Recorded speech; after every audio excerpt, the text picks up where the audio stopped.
어머니의 날이죠. 2024년쯤에 영국 문화협회가 세계 102개 비영어권 국가에서 약 한 4만 명을 대상으로 가장 아름다운 영어 단어가 무엇인지를 묻는 그런 설문조사를 했었습니다. 그 결과 1위로 뽑힌 단어가 바로 mother, 어머니였다고 합니다. 5위에 선정된 단어는 eternity, 영원이라는 단어고요.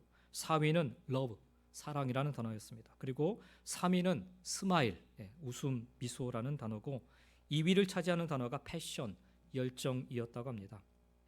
그런데 생각해보면 이 4개의 단어의 정신을 다 함유하고 있는 단어가 있다면 바로 mother가 아닐까, 그런 생각이 듭니다. 인류가 존재하는 한 영원할 어머니의 사랑, 그리고 사랑을 담은 미소를 가지고 한 번도 식어본 적이 없는 자식을 향한 열정을 나타내는 이가 바로 어머니이기 때문입니다. 그래서 어머니의 사랑은 이 땅에서 하나님의 사랑을 가장 많이 닮았다고들 합니다. 그만큼의 큰 사랑이요, 또 아낌없는 사랑이며 변함없는 사랑이기 때문입니다. 그런 의미에서 이 자리에 함께하고 계신 어머님들께 진심 어린 경의와 감사를 그리고 축복을 먼저 드립니다. 그런데 생각해 보면 아이를 낳기 전과 아이를 낳은 후 어머니들의 모습이 180도 변하게 되는 것을 봅니다. 아이를 낳기 전에는 희생보다는 사랑을 요구하지요. 그러나 아이를 낳고 나서는 끊임없이 사랑을 주려고만 합니다.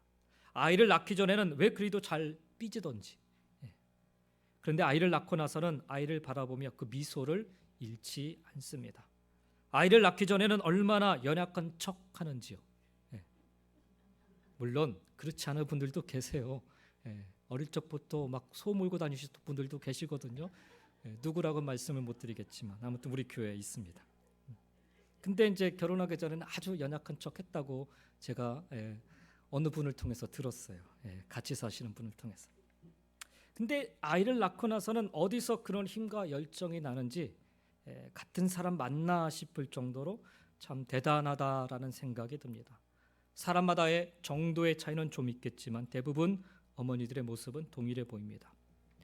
그런데 어디서 그런 것을 배웠을까 생각해 보면 바로 나의 어머니의 희생과 헌신과 사랑을 보고 배우고 자랐기에 그대로 내 자식들에게 베푸는 것 같습니다. 그런 의미에서 어머니의 사랑은 위로부터 흘러내려 아래로 계속해서 흘러가는 오늘의 말씀의 제목처럼 흘려보내는 은혜가 아닌가 생각해 봅니다. 이와 같이 은혜를 흘려보내는 삶을 산 사람이 바로 다윗이었습니다. 누구보다 강같이 흘러 자신의 삶을 흠뻑 적신 그 은혜를 힘입고 산 사람이 바로 다윗이라는 사람이었기 때문입니다. 그런 것 같았습니다. 은혜를 받았으면 그것이 하나님이 베푸신 은혜라면 더더욱 그 은혜는 흘려보내야만 합니다. 그것이 제대로 은혜 받은 자의 모습이라 저는 생각을 합니다. 혹 은혜를 받았음에도 불구하고 여전히 은혜 받기만을 바라고 은혜 베풀기를 주저하거나 흘려보내려 하지 않는다면 둘 중 하나일 것입니다. 받은 은혜를 잊고 사는 배은망덕한 사람이던가, 아니면 진짜 은혜를 받아보지 못한 가짜 은혜에 취해 사는 사람이던가 일 것입니다. 과거 하나님 은혜를 받으셨다 고백하신다면 오늘 나의 모습은 어떠한가 한번 돌이켜 생각해 볼 수 있었으면 좋겠습니다. 오늘은 은혜를 흘려보내는 말씀을 여러분과 나누기를 원합니다. 다윗이 대외적인 정복 전쟁을 통해서 이제 나라를 안정시키고 대내외적인 행정 조직의 정비를 통해서 나라 왕국의 기틀을 확고히 하자 이제 남은 숙제 하나를 그가 하려고 합니다. 그것은 바로 요나단과의 약속을 지키려 한 것입니다. 과거 다윗은 사울 왕에 자신을 죽이려 하는 그 과정 속에서 자신을 끔찍이 아끼고 사랑해준 요나단의 도움으로 무사히 사울 왕의 손아귀를 벗어나 안전한 곳으로 피할 수 있었습니다. 사실 다윗의 입장에서는 요나단을 충분히 신뢰할 만한 그 어떤 근거도 가지고 있지 않았습니다. 엄밀히 따져 굳이 요나단이 다윗 편을 들어서 그를 도울 이유가 전혀 없었습니다. 왜냐하면 설사 사울 왕이 폭정을 저질러서 하나님께 버림받고 그의 왕권이 누군가에게로 넘어가 버린다면 그 혜택을 고스란히 받을 수 있는 인물은 다름 아닌 요나단이었기 때문입니다. 가만히 있어도 아무런 어려움 없이 차기 왕권을 물려받을 수 있었던 인물이 바로 요나단이었습니다. 그의 용맹함은 이미 이스라엘 백성들 사이에 소문이 자자했습니다. 그의 하나님을 향한 믿음 또한 아주 투철했습니다.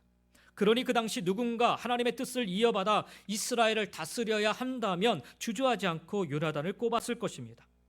그러니 사울왕이 자신을 죽이려 하는 마당에 요나단이 그 사이에 서서 중재를 하려 한다는 생각은 다윗으로 하여금 사실 믿기 어려운 일이었을 것입니다.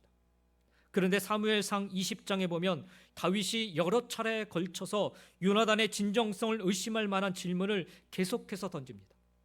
그때마다 요나단은 다윗을 안정시키고 그를 보호하겠다라는 다짐을 반복해서 다윗에게 합니다. 그리고 마지막으로 요나단은 다윗과 언약을 맺습니다. 그 언약의 내용이 사무엘상 20장 14절부터 16절의 말씀입니다. 너는 내가 사는 날 동안에 여호와의 인자하심을 내게 베풀어서, 요나단이 하는 말입니다. 내게 베풀어서 나를 죽지 않게 할 뿐 아니라 여호와께서 너 다윗의 대적들을 지면에서 다 끊어버리신 때에도 너는 네 인자함을 내 집에서 영원히 끊어버리지 말라 하고, 이에 요나단이 다윗의 집과 언약하기를 여호와께서는 다윗의 대적들을 치실지어다 하니라 라고 말씀되어 있습니다. 가만히만 있어도 왕권을 차지할 수 있는 요나단이 오히려 다윗이 차지할 그 왕권을 미리 인정하고 그때 요나단 자신에게 은혜 베풀기를 잊지 말아달라 부탁하고 있는 것입니다. 이게 언제냐면 다윗이 막 도망가기 바로 직전의 이야기입니다. 자신이 다윗에게 너의 안전을 책임지겠다라고 언약을 하겠다는 것이 아니라 오히려 다윗에게 나에게 언약을 좀 해달라 이렇게 요청하면서 네가 왕이 되는 그날에 나를 잊지 말고 내 집에 선을 베풀어 달라 부탁하고 있는 것입니다. 지금 사울왕 앞에서 다윗의 생명은 풍전등화와 같이 언제 죽을지 모르는 순간인데 오히려 요나단은 자신의 가문의 생명을 다윗에게 의탁하고 있는 그런 모습입니다. 이런 언약을 들었을 때 다윗의 마음은 어떠했을까요? 도망자의 심정으로 언제 죽을지 모를 두려움과 암울함이 가득했을 자신의 인생에 이와 같은 오히려 자신에게 은혜를 구하는 요나단의 언약을 들었을 때 다윗의 마음은 어떠했을까요? 적어도 사울왕이 자신을 죽이려 하는 순간들이 찾아온다 하여도 요나단만큼은 다윗 자신을 끝까지 지켜 보호해 주겠구나 하는 안도의 마음, 또 위로의 마음을 그가 느끼지 않았을까요? 다윗은 왕이 된 지금 바로 그날에 요나단으로부터 받은 그 은혜를 기억하고 있었던 것입니다. 아니, 그는 사울왕 앞을 피해 도망 다니던 그 첫 시간부터 왕이 되어 드디어 안정을 찾고 평안을 찾는 이 순간까지 요나단의 그 언약을 다윗은 늘 기억하고 있었을 것입니다. 사울왕의 눈을 피해 광야로, 굴로, 심지어 적국으로 도망을 다니던 순간마다 다윗은 요나단의 이 언약의 말을 가슴에 꼭 부여잡고 살았을 것입니다. 요나단이 자신의 생명을 사랑한 같이 다윗을 사랑했던 그 사실을 기억하며 다윗이 경험한 그 어떤 어려움의 순간과 고난의 현장 속에서 그의 언약의 말은 다윗으로 하여금 견디고 이길 위로와 힘이 되어 주었을 것입니다. 그래서 자신이 왕권을 이제 어느 정도 안정시키고 나라 전체를 통치할 만한 힘을 갖게 되자 가장 먼저 한 일이 자신이 받은 은혜를 기억하고 그 언약을 이행하는 일이었습니다. 아마도 다윗이 왕이 되자마자 이 언약을 실행하려 했다면 수많은 반대에 부딪혀 제대로 실현도 해보지 못하고 오히려 사울왕의 흔적을 지우려 했던 자신의 그 측근들에 의하여서 사울의 남은 자들은 무참히 살해당하고 말았을 것입니다. 언약을 기억하는 것도 중요하지만 언제 그 언약을 실행해야 하는지에 대한 지혜로움도 필요한 것입니다. 다윗은 잊지 않았고요. 할 수 있을 때 그때를 놓치지 않고 언약을 실천에 옮겼습니다. 우선 다윗은 사울왕의 집에 남은 사람이 있는가를 찾습니다. 이미 사울왕과 그의 세 아들들은 길보아 전투에서 블레셋과 싸운 그 길보아 전투에서 다 전사하였기 때문에, 그리고 다윗이 왕이 되는 이 과정 속에 사울의 남은 아들들도 다 죽임을 당하였기 때문입니다. 우선 사울왕 밑에서 섬기던 시바라는 사람이 아직 살아있음을 확인하고 다윗이 그를 불러 확인합니다. 다윗은 시바가 누군지를 이미 알고 있었습니다. 그가 어떤 사람인지도 잘 알고 있었습니다. 시바라는 인물은 사울왕의 재산을 관리했던 사람입니다. 여기 오늘 본문에는 사울의 집의 종이라는 말로 적혀 있는데 사실 사울 개인의 종이 아니라 사울의 왕국에서 사울을 섬기던 일종의 고위직 관리를 가리키는 그런 말을 여기에 지금 사용하고 있습니다. 더욱이 10절에 가서 보면 시바는 종들을 거느리는 자로 소개되어 있기 때문에 그가 일반적인 노예가 아니라 사울 왕궁에서 상당한 지위를 누렸던 자임을 알 수가 있습니다. 그런 그가 다윗 왕 앞에 나와서는 당신의 종인이다라고 납작 엎드립니다. 여러분 어떻게 느끼실지 모르겠지만 아주 처세술이 대단한 사람이에요. 이 사람이 얼마나 기회주의적인 사람인가 하면 시바는 후에 다윗이 압살롬의 반란을 피하여 도망가는 것을 기회로 요나단의 아들 무비보셋을 모략하여서 궁지에 빠뜨리고 그의 재산을 다 빼앗아 버린 그런 사람이에요. 이처럼 시바는 자신의 이익을 위하여 대의를 저버리고 부정을 자행하는 기회주의적인 인물이었습니다. 다윗 왕이 사울 가문에 남은 자가 있다면 그에게 은혜를 베풀고자 찾는다 하자 선뜻 시바가 요나단의 아들이 살아있음과 지금 그가 어디에 있는지를 그 정보를 알려줍니다. 저밖에 모릅니다 하면서 알려주고 있는 거예요. 그러면서 그 남겨진 아들은 다리를 저는 자라라는 사실을 굳이 밝힙니다.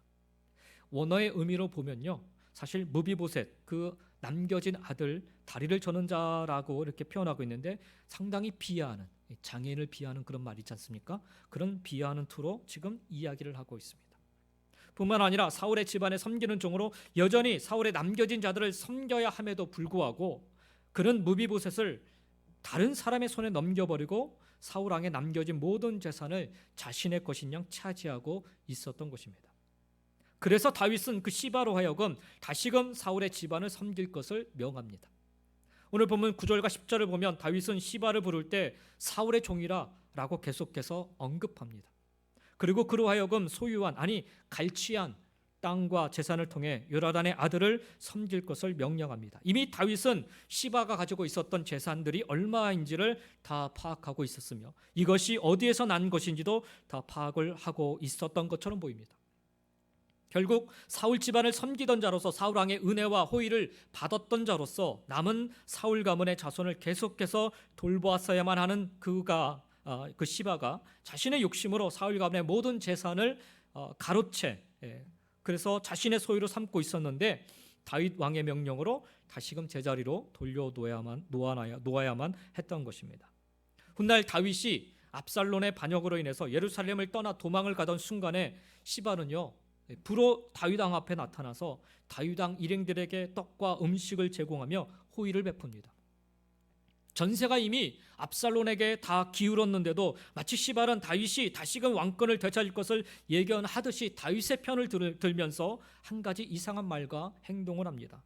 그것은 무비보셋이 압살롬 편에 붙어서 반역에 동조하였다 이간질을 한 것입니다.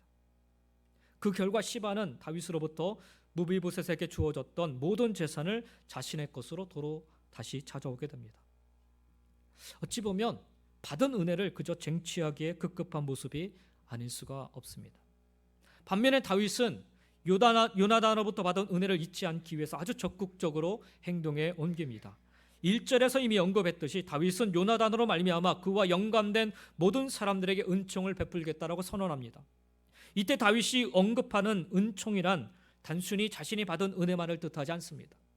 다윗은 여기 은총을 베풀겠노라 라고 말하면서 히브리어 헤세드라는 단어를 사용을 합니다. 히브리어의 헤세드는 언약 관계에서 보여줄 수 있는 함부로 깰 수 없는, 그리고 끊을 수 없는 사랑을 나타내는 단어로서, 그래서 헤세드를 행한다라고 하는 것은 1차적으로는 언약 속에서 부과된 서로에 대한 책임을 신실히 이행한다는 거예요. 따라서 다윗이 지금 그저 요나단을 동정하는 마음에서 사울의 집안에 남은 자들에게 은총을 베풀겠다라고 말하는 것이 아니라 일찍이 요나단과 다윗이 맺은 그 언약에 근거하여서 이제 다윗이 요나단의 집 안에 그 인자함을 영원히 끊지 않고 자신의 의무를 이행하겠다라는 것입니다.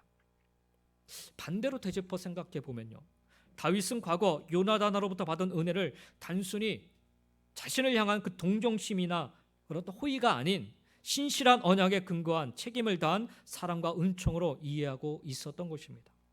그래서 그는 잊지 않았던 것이고요, 그는 반드시 이 언약을 이행하려 한 것입니다. 중요한 것은 여러분, 받은 은혜를 언약이라 여기고 잊지 않아야 합니다. 은혜 받았음을 잊지 않고 사는 자세가 계속해서 은혜를 흘려보낼 수 있는 길인 것입니다. 받은 은혜를 기억하는, 저와 여러분 모두가 다 되시기를 주님의 이름으로 간절히 축원드립니다. 기억하셔야 돼요.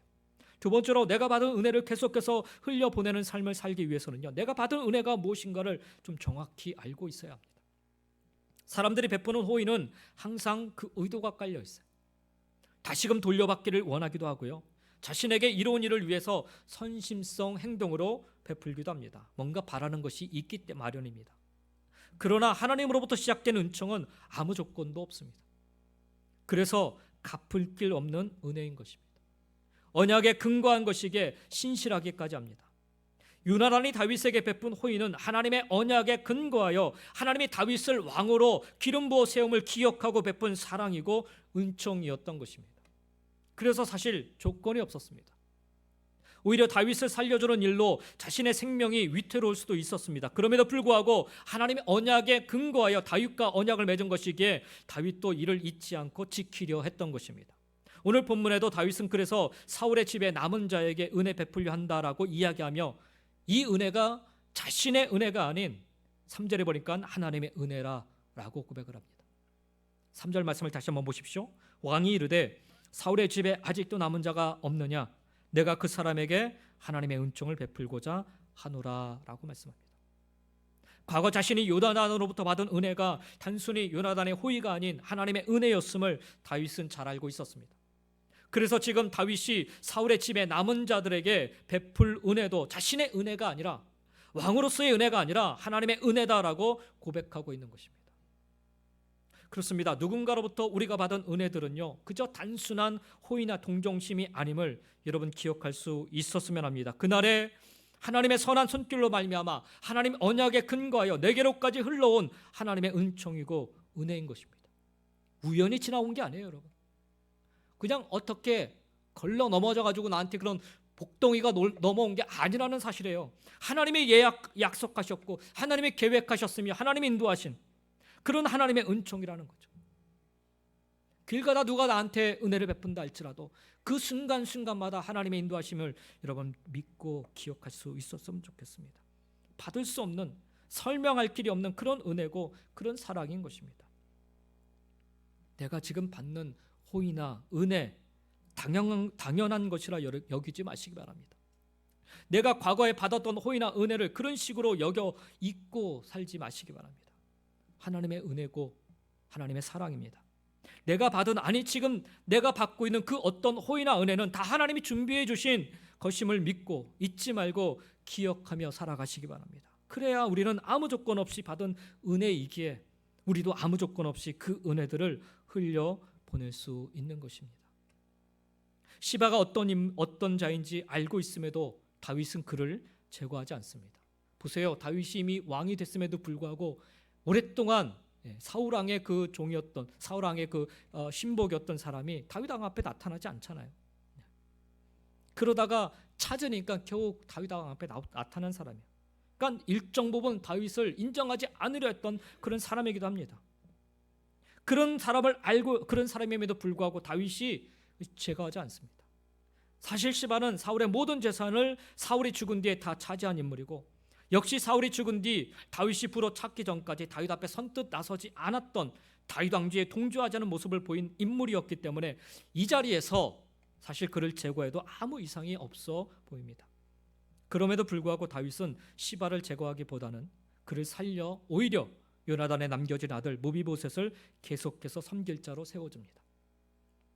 무조건 정적을 제거하고 죽이는 일만이 능사가 아님을 다윗은 잘 알고 있었습니다. 무엇보다 자신이 왕 위에 오른 일은 자신의 능력이 아니라 오로지 하나님의 은혜임을 그는 잘 알고 있었습니다. 그렇기 때문에 그는 계속해서 하나님의 은혜를 베풀려 애를 썼던 것입니다.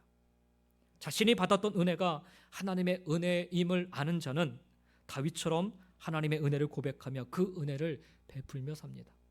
설사 자신이 땀 흘리고 수고하고 노력하여 얻은 부귀영화라 할지라도 이것을 이루게 하신 이는 하나님의 힘을 알기 때문에 끊임없이 하나님의 은혜임을 고백하고 베푸는 순간에도 내가 베푸는 은혜가 아니라 하나님의 은혜임을 사람들로 하여금 알게 합니다.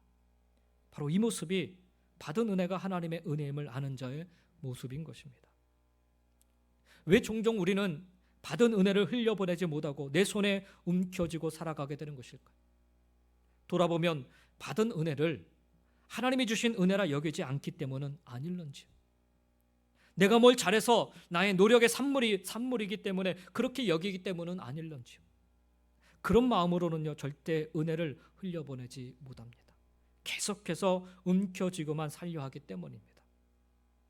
여러분, 나중에 다윗이 압살롬의 그 반역으로 인해서 쫓겨 도망가게 될 때 다윗의 일행을 쫓아오면서까지 저주했던 사람이 있습니다. 사무엘하 16장에 보면 사울의 친족 중에 하나였던 시므이라는 사람이 나오는데, 그가 다윗과 그의 일행에게 돌을 던지면서 막 끝까지 쫓아와서 저주하고 욕을 합니다. 그가 다윗과 그의 일행에 돌을 던지며 그렇게 쫓아와서 괴롭히자 그때 다윗의 곁을 따르던 30인의 용사 중에 한 명이었던 수르야의 아들 아비새가 가서 저 사람을 죽이겠다 그렇게 말합니다. 그러자 다윗이 뭐라고 대답한 줄 아십니까? 사무엘하 16장 11절부터 12절에 보면 다윗이 아비새와 모든 신하들에게 이르되 내 몸에서 난 아들도 내 생명을 해하려 하거든 하물며 이 베냐민 사람이랴. 여호와께서 그에게 명령하신 것이니 그가 저주하게 버려두라. 혹시 여호와께서 나의 원통함을 감찰하시리니 오늘 그 저주 때문에 여호와께서 손으로 내게 갚아주시리라. 그렇게 고백을 합니다. 끝까지 하나님의 은혜를 베풀려 하는 다윗의 모습입니다. 이유가 무엇이에요? 이 모든 과정을 통해 다윗은 하나님의 은혜를 고백하고 있기 때문입니다. 이 또한 하나님의 뜻하신 바이고 이것을 통해 하나님이 또한 내게 은혜 베풀어 주시기를 원한다라는 다윗의 진심 어린 신앙의 고백이었던 것입니다. 누군가의 저주 속에서도 이렇게 하나님의 은혜를 깨달을 정도라면 다윗이 사울왕의 눈을 피해 내내 도망다니던 그 순간에서도 그는 여전히 하나님의 은혜만을 고백하고 살았음에 틀림이 없습니다. 그래서 자신이 나라의 최고 권력이 된 왕이 된 순간에도 여전히 자신이 베푸는 은혜가 아니라 하나님의 은혜라고 고백하고 그 은혜임을 알기에 기쁨으로 그 은혜를 흘려보낼 수 있었던 것입니다. 사랑하는 성도 여러분, 내가 베푸는 은혜가 아닙니다. 그렇게 생각해서는 안 됩니다. 설사 내가 그만한 능력이 된다 여겨져도 절대로 그리 생각해서는 안 됩니다. 그럴 만한 위치, 그만한 자리에 올라왔기 때문에 이제 좀 베풀며 살 수 있다 여기게 될 때 내가 베푸는 은혜가 아닌 하나님의 은혜임을 고백하며 하나님의 은혜를 대신하여 전달하는 그 은혜를 흘려보내는 심정으로 살아가시기 바랍니다. 이 은혜를 고백하지 못하면요, 우리는 사울왕이 맞이한 그 비참한 결말에서 한 발자국도 벗어날 길이 없습니다. 예수님의 제자들이 주님이 십자가 지시기 마지막 날 밤에 주의 만찬을 나누며 주님으로부터 발을 씻김을 받죠. 그때 주님으로부터 말할 수 없는 사랑과 그 섬김을 제자들이 받습니다.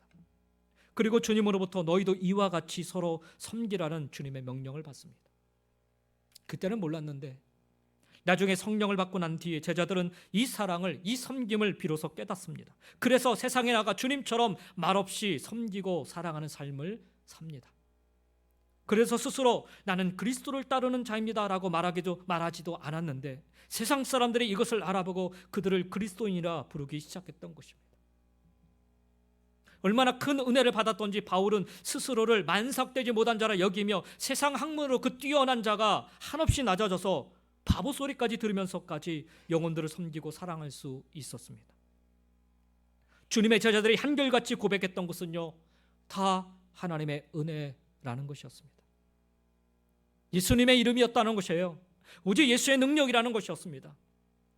사람들은 제자들의 그 능력을 보고 그들의 섬김과 선행을 보고 모여들었지만 제자들은 계속해서 하나님의 은혜요, 하나님의 사랑이요, 하나님의 능력이라 고백하였던 것입니다. 그 결과 교회는 날마다 부흥하였고 복음은 날마다 왕성히 증거될 수 있었습니다. 믿는 자들의 수가 날마다 더해만 갔던 것입니다. 만약 초대교회 성도들이 자신들의 능력이라, 초대교회 그 섬겼던 제자들이 자신들의 능력이라 고백하고 자신들의 은혜라 고백하였다면 기독교는 아마도 예루살렘 언저리에서 끝나고 말았을 하나의 해프닝이 되고 말았을 것입니다. 하나님의 은혜임을 고백하는 것이 왜 그토록 중요한 것일까요? 다윗의 하나님의 은혜임을 고백하는 이 모습을 통해 이스라엘은 다윗의 나라가 아닌 하나님의 나라를 비로소 볼 수 있었습니다. 바로 하나님을 보여줄 수 있기 때문입니다. 훗날 다윗의 나라를 통해 하나님의 나라를 꿈꿀 수 있었던 이유도 바로 이와 같이 이와 같은 다윗의 고백과 맞닿아 있습니다. 하나님의 은혜입니다. 또한 하나님의 은혜를 고백할 줄 알아야 은혜를 흘려보낼 수 있습니다. 내가 베푸는 은혜라 여기고 생각하면요, 흘려보내는 것이 아니라 받으려고만 합니다. 여러분이 은혜를 베푸는 순간에 돌려받기를 은연중에 생각하게 된다면 여러분은 하나님의 은혜를 고백하며 사는 것이 아니라 내 은혜라 여기며 주장하고 살고 있는 것입니다. 사랑하는 성도 여러분, 오늘 다윗처럼 하나님으로부터 받은 은혜임을 깨달으시기 바랍니다. 그리고 다윗처럼 하나님의 은혜임을 끊임없이 고백하시며 받은 은혜 흘려보내시기를 주님의 이름으로 간절히 축원드립니다. 은혜는 흘려보내야 됩니다. 이스라엘에는 아주 큰 호수가 2개 있지요. 그 크기가 상당하여서 그 둘 다 바다라고 불리곤 합니다. 하나는 갈릴리 호수이고 또 다른 하나는 사해입니다. 화면에 보시는 것 위에 있는 게 갈릴리 호수, 아래에 있는 게 사해입니다. 차이를 느끼시겠습니까? 크기가 사해가 약 3배에서 5배 정도 훨씬 크다고 합니다. 차이가 그렇게 크기가 좀 차이가 나고요. 두 번째는 수질의 차이가 있습니다. 갈릴리 호수는 물이 깨끗하고 고기도 풍부하여서 축복의 호수로 불립니다. 반면에 사해는 물이 오염되고 있고 주위 환경이 지저분하기 때문에 생명체라고는 살 수 없는 죽음의 바다로 불립니다. 왜 이런 커다란 차이가 있을까요? 갈릴리 호수는 주위의 산에서 흘러내리는 맑은 물을 받아들인 뒤에 끊임없이 다른 강들로 흘려보내기 때문에 그 크기는 사해에 비해서 상대적으로 적지만 늘 깨끗함을 유지하고 있다고 합니다. 반면에 사해는 주의 물을 끊임없이 받아들이기만 했지 다른 곳으로 흘려보내지 않기 때문에 상대적으로 호수의 크기가 큰 반면에 물이 항상 고여있기에 썩어 있다고 합니다. 하나님의 창조하신 자연의 이치는 이와 같습니다. 흘려보내야 생명력을 유지할 수 있다는 거예요. 흘려보내지 않으면 죽음 그 자체인 것입니다. 이것은 영적으로도 동일하게 적용되는 원리입니다. 하나님의 은혜는 산 위에 내린 빗물이 낮은 땅으로 흘러내리듯이 낮은 곳으로 계속 흐르게 되어 있습니다. 하나님은 작은 마을 베들레헴의 어린 목동이었던 다윗을 존귀한 이스라엘의 왕으로 세워주셨습니다. 다윗이 그것을 알기 때문에 다윗은 자신에게 임한 이 은혜가 너무나도 크고 깊었다는 사실을 알았기 때문에 아낌없이 조건 없이 무비보셋에게 흘려보내게 된 것입니다. 그래서 다윗은 유나단의 아들 무비보셋이 마길의 집에 있다는 사실을 알고 사람을 보내 데려오게 됩니다. 여기 무비보셋을 끝까지 숨기고 돌보고 있던 사람은 시바가 아닌 마길이었습니다. 사실 여러분 이 상황만 보면은 마길이라는 사람은 사울의 사람이 아닌가 하는 생각이 들 수 있습니다. 그러나 마길은 성품이 원래 은혜 베풀기를 즐겨하는 사람인 듯 싶습니다. 왜냐하면 훗날 다윗이 압살론의 반역에 쫓겨서 황급히 요단강을 건너 마하나임 땅에 이르렀을 때 허기에 지친 다윗과 그의 일행을 친절히 돌본 사람들이 있었는데 그 중에 한 명이 바로 이 마길이라는 사람이에요. 사무엘하 17장 27절부터 29절 말씀에 의하면 다윗이 마하나임에 이르렀을 때 암몬 족속에게 속한 라밧 사람 나하스의 아들 소비와 로데발 사람 암미엘의 아들 마길과 로글림 길리앗 사람 바르실레가 침상과 대야와 질그릇과 밀과 보리와 밀가루와 볶은 곡식과 콩과 팥과 볶은 녹두와 꿀과 버터와 양과 치즈를 가져다가 다 갖고 나온 거다. 자신들이 가지고 있는 거 다 갖고 나와가지고 다윗과 그와 함께한 백성들에게 먹게 하였으니 이는 그들 생각에 백성이 들에서 시장하고 고나여 목마르겠다 함이더라 라고 적혀있습니다. 무엇을 바라고 다윗의 일행을 돌보았던 것이 아니라 그는 선천적으로 은혜를 베풀며 사는 사람이었습니다. 훗날 다윗이 압살론의 반역을 평정하고 다시금 예루살렘으로 돌아가는 길의 사건을 기록한 내용을 보면요, 사무엘하 19장 내용을 보면 마길의 모습은 온데간데 없이 사라져버리고 오로지 바르실레와 그의 아들에 관하여만 기록되어 있습니다. 아낌없이 진심으로 은혜를 베풀며 살았던 사람, 그가 바로 마길이라는 사람이었습니다. 그리고 오늘 본문에도 변함없이 하나님의 은혜임을 기억하고 하나님의 은혜임을 고백하며 하나님의 은혜 베풀기를 주저하지 않는 다윗의 모습을 우리는 보게 됩니다. 자칫 사람들의 마음을 다윗 자신에게로 돌리려 연극하는 것 아니냐라고 생각할 수 있을지 모릅니다. 그러나 훗날 다윗이 압살롬의 반역을 평정하고 다시금 예루살렘에 돌아가는 길에 그 사건 속에서 보면은 자신을 그토록 저주하고 돌까지 던졌던 시므이, 그 사람을 살려둡니다. 죽이자고 하는데 아니요, 살려둡니다. 그리고 무비보셋을 모험하였던 시바도 그대로 살려둘 뿐만 아니라 억지로 빼앗았던 그 무비보셋의 재산마저도 그냥 시바가 취하게 내버려둡니다. 참으로 하나님의 은혜임을 알고 그 은혜 베풀기를 멈추지 않는 다윗의 흘려보내는 모습이 아닐 수가 없습니다. 오늘 본문에도 보면요, 다윗은 무비보셋을 찾아서 자신의 눈앞에 데려오게 한 뒤에 우선 내 아버지 요나단으로 말미암아 네게 은총을 베풀리라 안심시킵니다. 우리 한글 성경은요 그냥 간단하게 이렇게 나와 있는데, 사실 이 용어 자체는요 이 무비보셋을 그냥 하대하는 그런 표현이 아니라 무비보셋을 마치 요나단과 동일한 동급으로 여기고 나와 너 왕이기 때문에 여러분 얼마든지 하대할 수 있지 않습니까? 명령할 수 있는데 이 용어 자체는 그렇잖아요. 둘이 아직 객관적으로 1대1의 그 상태에서 언약을 맺어서 그 언약을 실행한다라는 그런 의미로 여기에 사용되고 있습니다. 이 베풀리라라고 우리 한글 성경 되어 있지만 언약을 이행하겠다라는 그런 원어의 의미가 여기에 담겨져 있습니다. 아마도 무비보셋이 다윗의 부름을 받고 왔을 때 자신은 곧 죽겠구나라고 그렇게 여겼을지 모릅니다. 그런 마음을 먼저 헤아린 다윗이요, 그래서 무서워하지 말라라고 그를 무비보셋을 안심시킵니다. 그리고 그를 누구보다 진심으로 따뜻하게 대해줍니다. 사울의 종 시바조차도 무비보셋을 다리 저는 자라라고 비하하면서 낮춰 불렀는데 다윗은 그를 자신의 친족처럼 왕족처럼 아주 동등하게 대해주고 있는 것입니다. 그리고는 원래 그의 소유가 되었던 사울왕의 재산들을 도로 찾아서 그에게 다 돌려줍니다. 뿐만 아니라 왕의 상에서 함께 식사하는 은총을 베풉니다.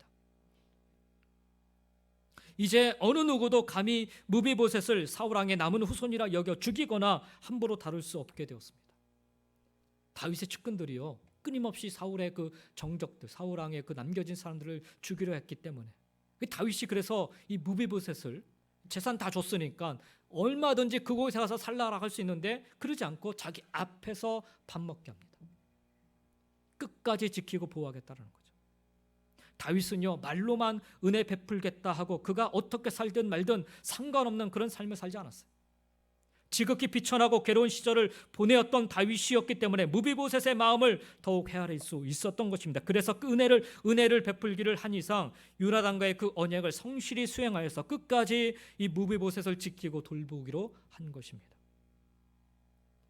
받은 은혜를 아는 사람은 이처럼 은혜를 흘려보내는 일에 머뭇거리지 않습니다.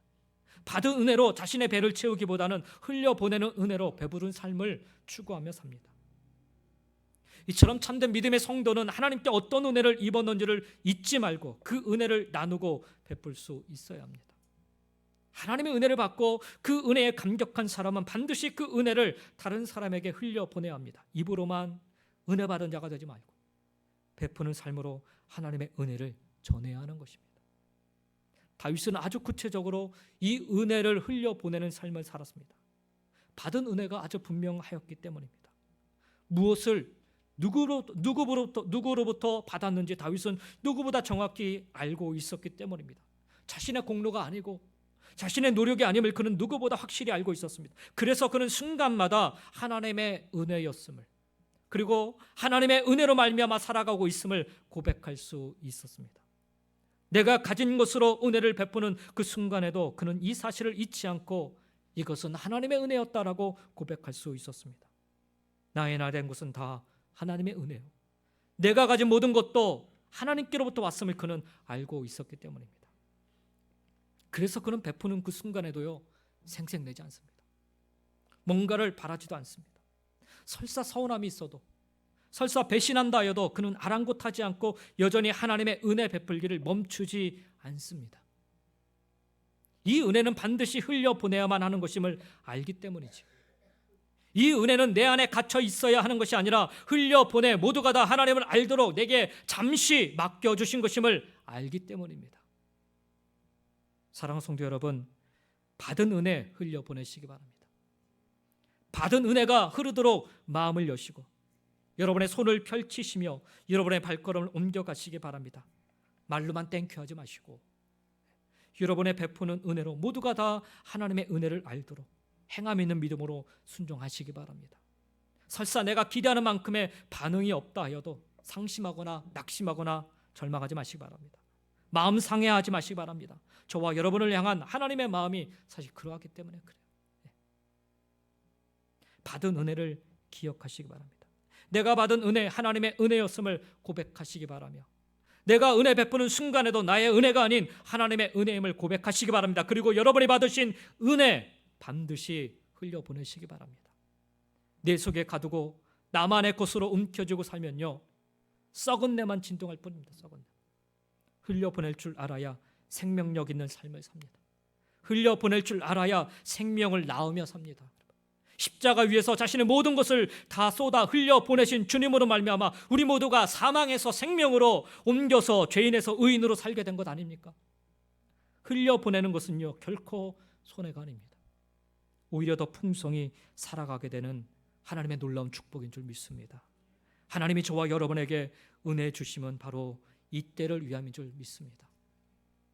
부지런히 흘려보내 하나님 살아계심을, 하나님의 뜻을, 그리고 하나님의 역사하심을 이 땅에 그리고 우리 이웃들에게 증거하며 살아가시기를 예수님의 이름으로 간절히 축원드립니다. 기도하겠습니다.